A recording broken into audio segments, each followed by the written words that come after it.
Hello, I'm Dr. Paul Looney, and I'm a psychiatrist and pastor in the Woodlands, Texas. I'm joined by Janet Nicholas, a licensed professional counselor who works with individuals and couples in her in office practice and also in equine assisted therapy. She's also a licensed drug and chemical dependency counselor, and she has been a dear colleague and friend for many years. Today, we're addressing a very difficult topic, and that is death by suicide. As those who have dedicated our profession to helping people live lives well, this is a particularly difficult and painful issue. And we want to help those of you who are dealing with this difficult issue, either personally or professionally, to have some perspectives and tools that we think might be helpful. Janet, can you open up this topic for us and share some of your perspectives and the strategies that you help people with in the face of this painful incident? Absolutely, Paul. Thank you so much. It is such a incredibly painful process when something like this happens with a patient or in someone's practice. And I've talked with people over the years, other practitioners that have lost patients, and it is tragic indeed, and it's especially tragic when it's a teenager. Teenagers as a whole tend to be impulsive, even on a good day, and their brains are still growing and connecting. And so then, when you have a teenager who has other special issues and medical issues, it certainly complicates things. And Mm. I think one of the first things that people want to know, Paul, is we start asking the why. Why? Why did this happen? How could this have happened? What happened? And there are particular stages that people go through when they face something of this nature. Elizabeth Kubler-Ross was a very famous researcher, and she's well known for researching death and dying. She created, through her research, different stages of grief that we go through.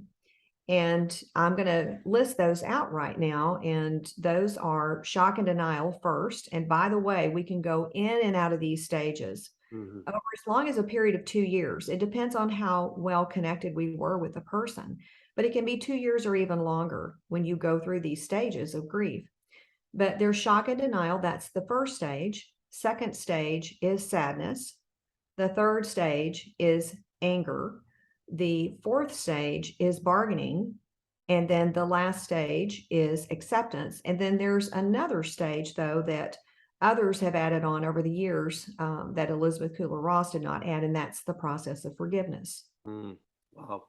Well, it's so nice to have a roadmap, isn't it, to help people walk through this valley. And as a healthcare provider, when the unthinkable happens, we do need a process. We need a way to move forward. And I think for me personally, those why questions can be so haunting and daunting in terms of um, getting through that feeling that somehow this should have been prevented.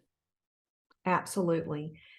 It is something that starts us out too in the shock and denial stage of the grieving process, because shock can be a good thing because it can be protective. Denial can even be protective.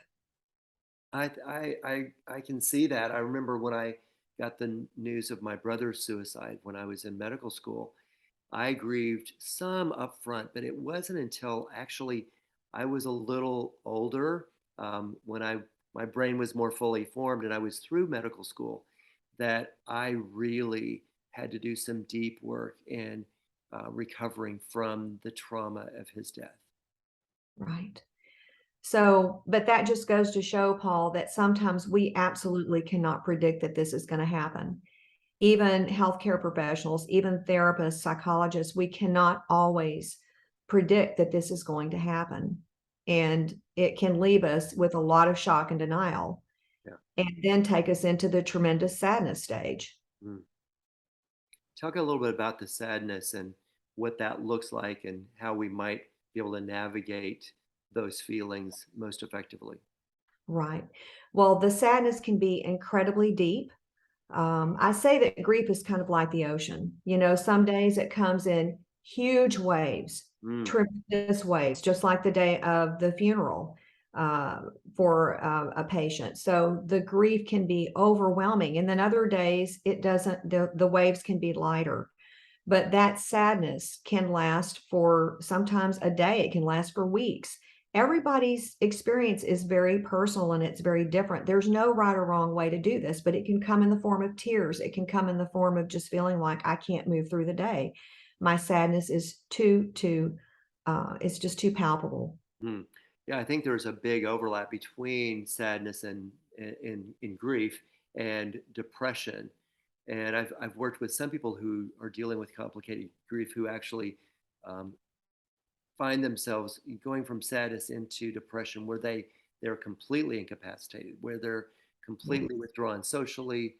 They don't get out. Their grooming or hygiene suffers, and they can be so overwhelmed with this that sadness phase that they actually demonstrate all the symptoms of depression and may actually need some help with from a professional to get back on the path. So true, Paul. So true. And then the next stage is the anger stage that I mentioned earlier. And people can become very, very angry in this stage. It can go from a light anger to just being so angry about what happened, uh, angry at the person, angry at the family, angry at yourself. You know, did I do everything that I was really supposed to do?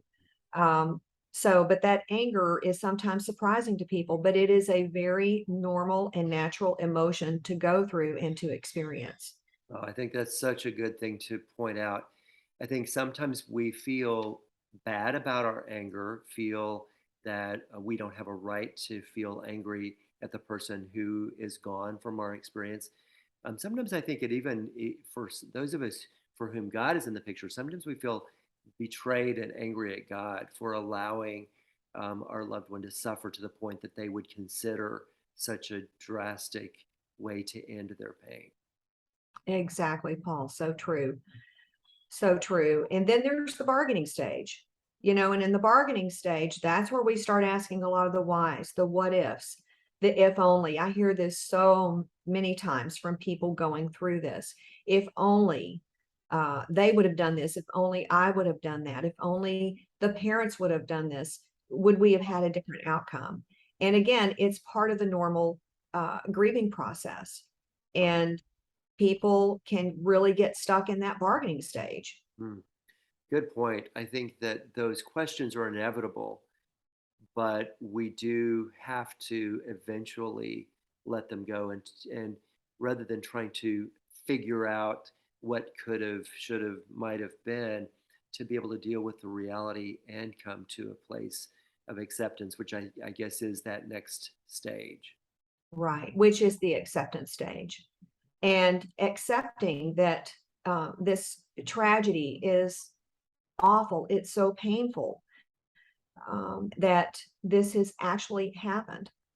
And it takes time to get to the acceptance stage. And sometimes people dip in it for only a moment Mm, and then they go right back up into shock and denial, or they go back into bargaining, or they go into their sadness.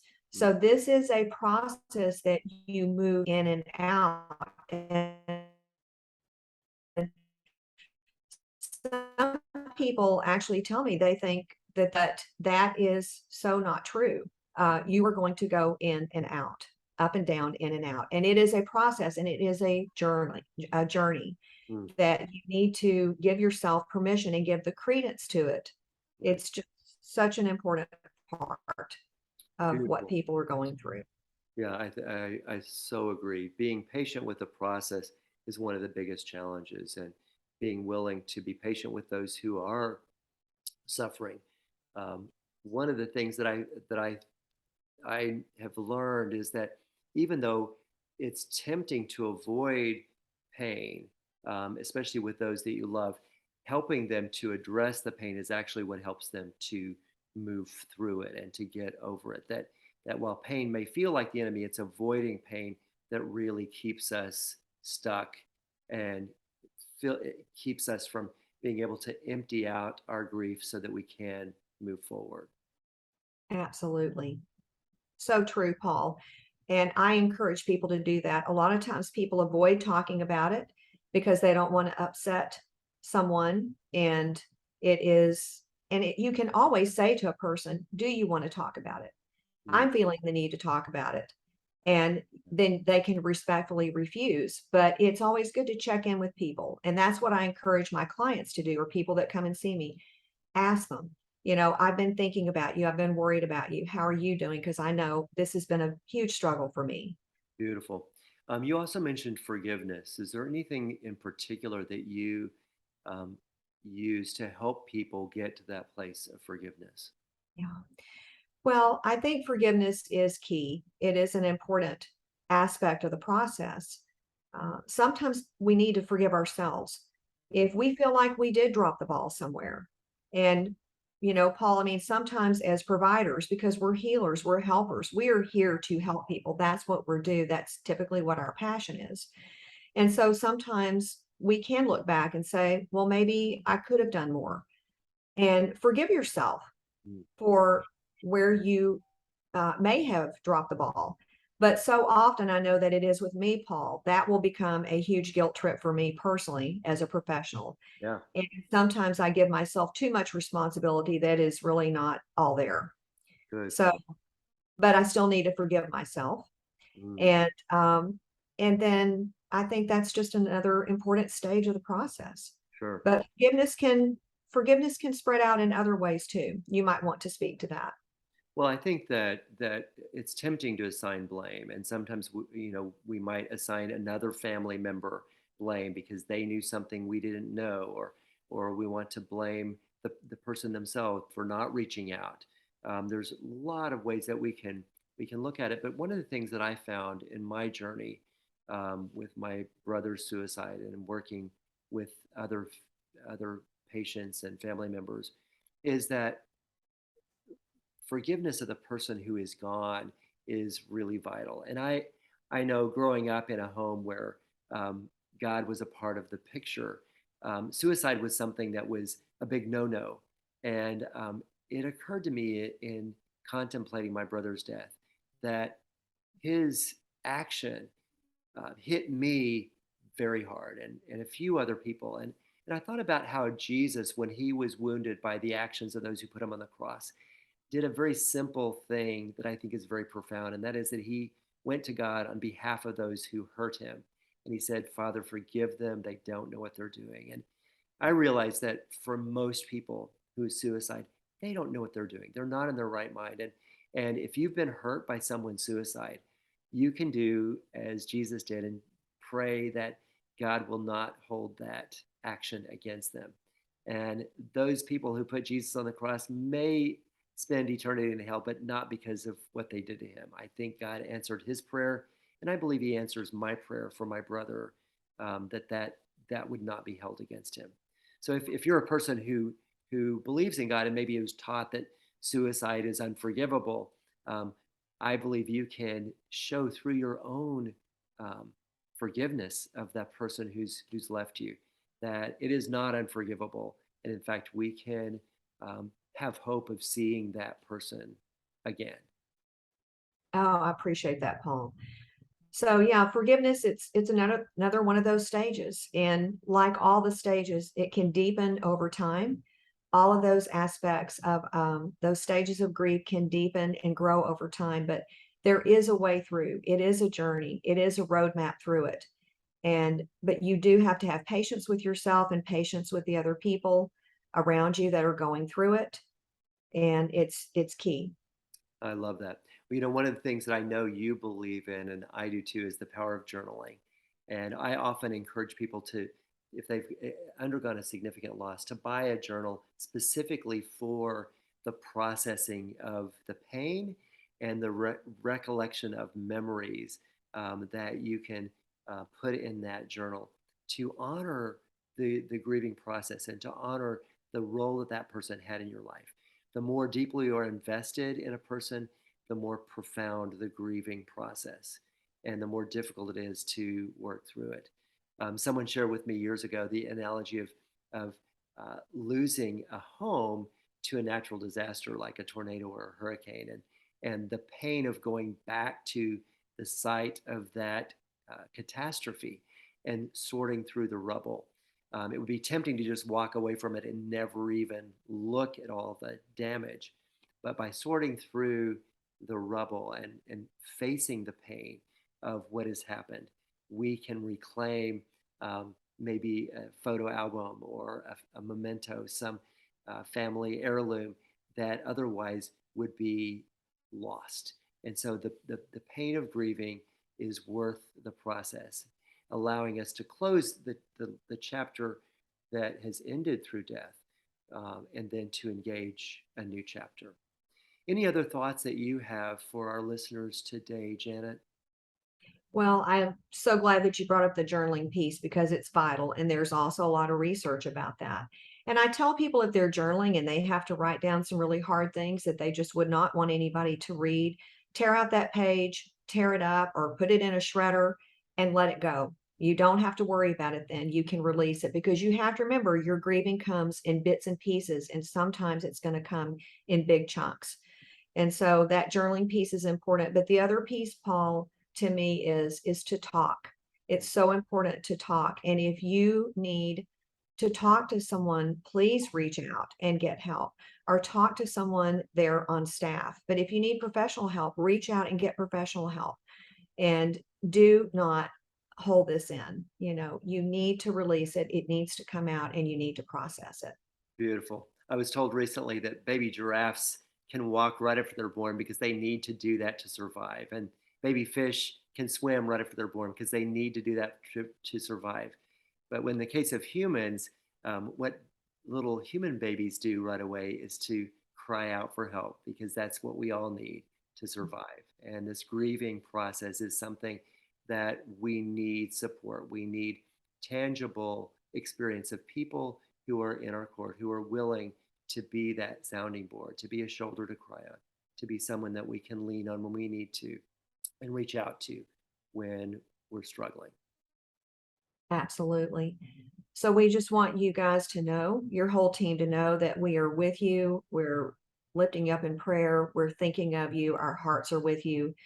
And this is going to be a journey that you're on together as a team. And we just encourage you to reach out and to embrace and give credence to what you're going through. And eventually, the process works and you will get through this, Mm.